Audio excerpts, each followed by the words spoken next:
ഇന്നലെ രാത്രിയോടുകൂടിയാണ് ഉഷയെ അമൃത ആശുപത്രിയിലേക്ക് എത്തിച്ചത്. ഇന്ന് CT സ്കാൻ അടക്കം പൂർത്തിയായിട്ടുണ്ട്. ഇന്ന് തന്നെ ശസ്ത്രക്രിയയിലേക്ക് കടക്കാനാകുമോ എന്നുള്ളതിന്റെ സാധ്യതയാണ് പരിശോധിക്കുന്നത്. വിദഗ്ധ സംഘത്തെ രൂപീകരിച്ചുള്ള പരിശോധനയായിരിക്കും നടത്തുക എന്നാണ് നമ്മൾക്ക് മനസ്സിലാക്കുന്നത്. കഴിഞ്ഞ 5 വർഷമായി ഉഷ ആ വേദന സഹിച്ച് നിൽക്കുകയാണ്. ഉഷയുടെ മകനും അതോടൊപ്പം തന്നെ ഭർത്താവും അടക്കമുള്ള ആളുകളാണ് ഇവിടെ ഉള്ളത്. ഉഷ വലിയ ബുദ്ധിമുട്ട് ഈ വിഷയവുമായി ബന്ധപ്പെട്ട് നേരിട്ടിരുന്നു. നിയമ നടപടിയുമായി മുന്നോട്ട് പോകും എന്നാണ് വ്യക്തമാക്കുന്നത്. 5 വർഷമാണ് ഉഷ ഈ വേദന സഹിച്ച് കഴിഞ്ഞത്. അതിൽ ഏറ്റവും ദൗർഭാഗ്യകരമായ കാര്യം, ഈ വിഷയം അറിഞ്ഞ് സ്കാനിംഗ് റിപ്പോർട്ടുമായി വണ്ടാനം മെഡിക്കൽ കോളേജിലേക്ക് ചെല്ലുമ്പോൾ അവർ പറയുന്നത്, നിങ്ങൾ തിങ്കളാഴ്ച വരൂ, നമുക്കിത് പരിഹരിക്കാം, നിങ്ങളിത് മറ്റാരോടും പറയരുത് എന്ന ഗുരുതരമായൊരു പരാമർശം കൂടി അവർ വന്നു വരുന്നു. അങ്ങനെയാണ് ഇന്നലെ ഈ വിഷയം പുറത്തു പറയുന്നു.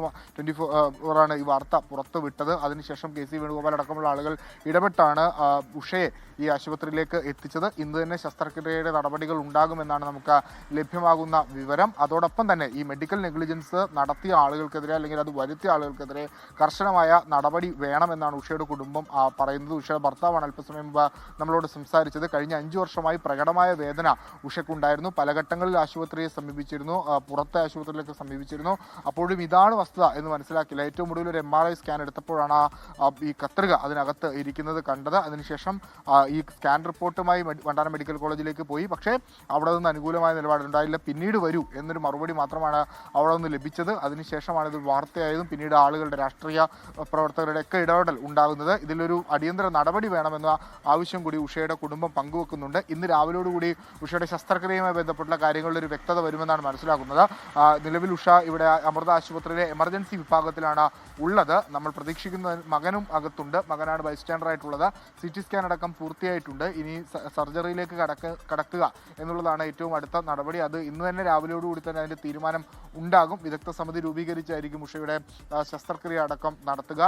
ഒരുപാട് ഉദാഹരണങ്ങളായി മെഡിക്കൽ നെഗ്ലിജൻസുമായി ബന്ധപ്പെട്ട് നമ്മൾ ഒരു വശത്ത് കേരളത്തിന്റെ ആരോഗ്യരംഗത്തെക്കുറിച്ചുള്ള നേട്ടങ്ങൾ പറയുമ്പോൾ മറുവശത്ത് ഇത്തരം നെഗ്ലിജൻസുകൾ വർദ്ധിച്ചു വരുന്നു. ഇപ്പോൾ ഹർഷീന, അതിനുശേഷം പാലക്കാട് കൈ മുറിച്ചു കളഞ്ഞ കുഞ്ഞ്, അതിനുശേഷം നമ്മൾ തന്നെ പുറത്തുവിട്ട തിരുവനന്തപുരത്തെ ഈ വയറ് കുടുങ്ങിയ ശസ്ത്രക്രിയയിലെ വയറ് കുടുങ്ങിയ സംഭവം, അങ്ങനെ ഒരുപാട് മെഡിക്കൽ നെഗ്ലിജൻസുകളുടെ കേസുകൾ വരുന്നു. അതിൽ ഏറ്റവും അങ്ങേയറ്റത്തെ എന്താ പറയുക, വളരെ ബുദ്ധിമുട്ടുള്ള, അത്രയും പ്രതിസന്ധി നിറഞ്ഞ ഒരു ഉദാഹരണം കൂടിയാണ് ഉഷയ്ക്ക് സംഭവിച്ചിട്ടുള്ളത്. ഉഷയെ തിരികെ ജീവിതത്തിലേക്ക് കൊണ്ടുവരാനുള്ള ഒരു ശ്രമത്തിലാണ് ഈ നാടൊന്നാകെ ഉള്ളത്. അതിനുവേണ്ടിയുള്ള എല്ലാ പിന്തുണയും അവർക്കുണ്ട്. ഒപ്പം ഇതിന് വരുത്തിവെച്ച, അതായത് ഈ ഗതികേടിലേക്ക് അല്ലെങ്കിൽ ഈ പ്രതിസന്ധിയിലേക്ക് കാര്യങ്ങൾ കൊണ്ടെത്തിച്ച ആരോഗ്യ പ്രവർത്തകർക്ക്, ഡോക്ടർമാർക്കെതിരെ ശക്തമായ നടപടി വേണമെന്ന ആവശ്യവും ഇതിനോടകം തന്നെ ഉയർന്നിട്ടുണ്ട്.